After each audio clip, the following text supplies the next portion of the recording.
Now, it is claimed that a British aid company is inadvertently funding jihadists in Syria. Adam Smith International, which aims at improving living conditions in third world countries, is accused of letting its funding end up in the hands of terrorists, according to a TV documentary which will be broadcast in Britain in a few hours. Polly Boyko has more.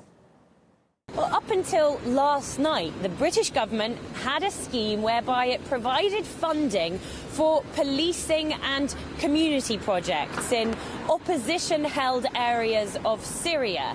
And this project was all about funding the so-called Free Syrian Police. And it was implemented by a company called Adam Smith International. Its offices are in this building in London. And Adam Smith International, it's a think tank, it's a lobbying group, and it also promotes democratic reforms around the world. Given the chaotic nature of civil war and given the makeup of the Syrian opposition, an investigation done by BBC Panorama now alleges that some of that government money may have ended up in the hands of extremists as a result. According to the documents seen by this investigation, police in Aleppo province were forced to hand over cash to the extremist group that was in control of the area there.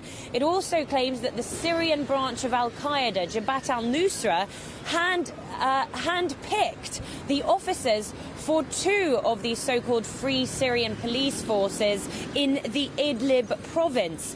There are also allegations that there were dead and fictitious people on this force's payroll. And the Foreign Office has now confirmed that it has suspended the funding towards the AJAX scheme. That's the Access to Justice and Community Security scheme in Syria. Take a listen.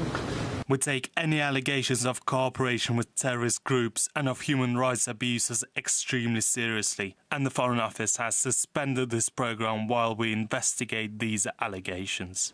It's important to note that these allegations have already caused somewhat of a row here in the UK. Adam Smith International have called the allegations entirely untrue and misleading. They've put out a statement saying that it refutes the claims and will pursue every legal avenue to defend the reputation of the project and the company as well. The topic of Britain's foreign aid, though, is highly controversial here. It's one that's been part of public debate here because it's all about taxpayers' money being sent abroad to help other countries. £13 billion a year, to be precise. And many here say that the government should be spending at least some of that money on funding things like the National Health Service or education instead. So allegations that some government money could be getting into the hands of extremists in Syria is only going to fuel that argument.